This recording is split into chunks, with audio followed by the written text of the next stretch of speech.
Hello বন্ধুরা, কেমন আছো তোমরা? আজকে আমি এসেছি আরও একটা ভিডিও নিয়ে। তা আজকে আমি তোমাদের করে দেখাবো আমের মিষ্টি আচার। আমের মিষ্টি আচার করার জন্য এখানে আমি 1 কেজি আম নিয়েছি। আমটাকে আমি আগে থাকতেই ভালো করে ধুয়ে পরিষ্কার করে কেটে রোদেতে ঘন্টা 2 শুকিয়ে নিয়েছি। আমগুলোকে আগে আমি এইরকমভাবে কেটেছি, তোমরা তোমাদের পছন্দ মতো কাটবে। আমগুলো আমার একটু রং ধরে গেছে, অসুবিধে নেই তার জন্যে। তা আমি এখন আচারটা তোমাদের করে দেখাচ্ছি। আমগুলো আমি রোদে দিয়ে নিয়েছিলাম, কেন? এর মধ্যে যে এক্সট্রা পানিটা আছে, পানিটা শুকিয়ে যাওয়ার জন্য। আমগুলো আমি ঘন্টা 2 রোদে দিয়েছিলাম, এখন তুলে নিয়েছি। এখন আমি আচারটা তোমাদের করে দেখাচ্ছি।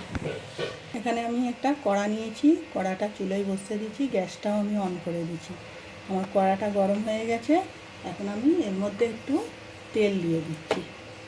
আমি সর্ষের তেল দিচ্ছি, তোমরা চাইলে সাদা তেলও দিতে পারো। অল্পই দেবো, বেশি দেবো না। এখানে আমি কিছু গোটা মশলা নিয়েছি। 5 ফোড়ন হাফ চামচ, জিরে হাফ চামচ, মরিচ হাফ চামচ, 2টো ডালচিনির টুকরো, 5টা লবঙ্গ, 4টে এলাচ আর 2টো তেজপাতা নিয়েছি। তেজপাতাগুলোকে আমি ছিঁড়ে 2 টুকরো করে নিয়েছি।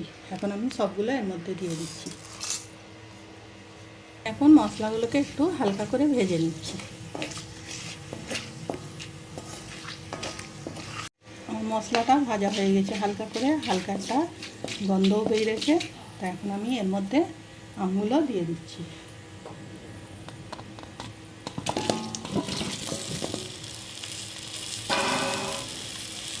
আমগুলোকে এখন আমি ভালো করে তেলের সঙ্গে মিশিয়ে নেব।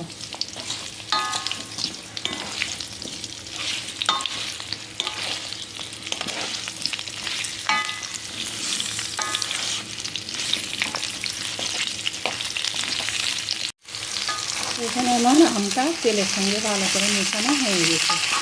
এখন এর মধ্যে আমি দিয়ে দেবো গুড়। এখানে আমি 2 কাপ মতো গুড় নিয়েছি, গুড়টা আমি এর মধ্যে দিয়ে দিচ্ছি।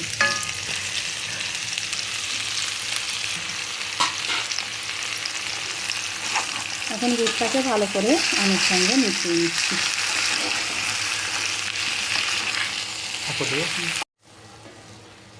তো আমার গুড়গুলো আমের সঙ্গে একদম গলে গেছে। এখন আমি এটাকে ভালো করে একটু সিদ্ধ করে নেব।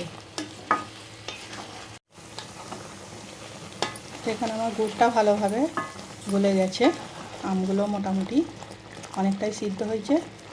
তো আমার এখানে যা গুড় দিয়েছি, মিষ্টিটা আমার একটু কম লাগছে, তাই আমি এর মধ্যে একটু চিনি অ্যাড করে দিচ্ছি। 1 কাপ চিনি অ্যাড করেছি আমি। এটাকে ভালো করে মিশিয়ে ঢাকনা দিয়ে সিদ্ধ করে নেব। আমি ঢাকনাটা দিয়ে এটাকে সিদ্ধ করে নিচ্ছি। চলো এখন আমি আচারটা দেখছি কীরকম হয়েছে। তো দেখো, পানিটা অনেকটা কমে গেছে, আমগুলো অনেকটা আমার গলে গেছে। এখন আমি এর মধ্যে দিয়ে দিচ্ছি অল্প একটু নুন। যে নুন ভালোবাসে খেতে অবশ্যই দেবে, আর যারা নুন খেতে ভালোবাসে না, দেওয়ার দরকার নেই। আর আমি এর মধ্যে দিয়ে দিচ্ছি 2 চামচ ভিনিগার।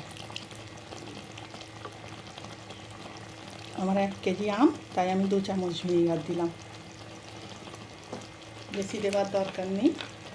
1 কেজি আমে 2 চামচই অনেক। ভিনিগারটা দেওয়ার কারণে আচারটা অনেক দিন রেখে দিলে ভালো থাকবে।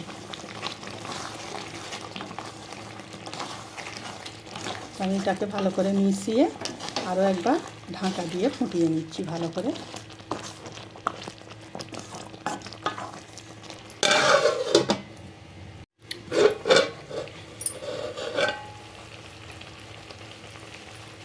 তো দেখো, আমার পানিটা অনেকটাই কমে গেছে, আমগুলো অনেক নরম হয়ে গেছে, দেখতে দিচ্ছি।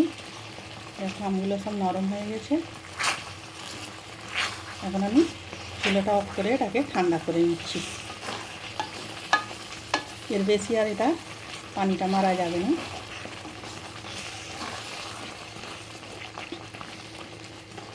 আমি চুলাটা অফ করে এটাকে ঠান্ডা করছি। তো এখানে আমার আমের আচারটা রেডি হয়ে গেছে। আমি এখন এটাকে একটা প্লেটে তুলে তোমাদের দেখাচ্ছি।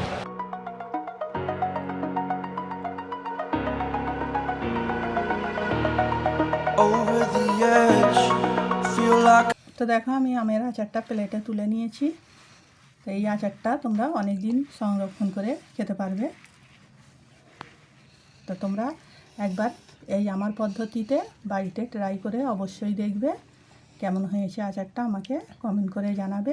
চ্যানেলটাকে সাবস্ক্রাইব করবে, লাইক দেবে, বেশি বেশি করে শেয়ার করবে আর কমেন্ট করে জানাবে আমার আচারটা কেমন হয়েছে। তো আমার আজকের ভিডিও এইটুকু, আগামী দিন আসবো আরও একটা ভিডিও নিয়ে। ভালো থাকবে।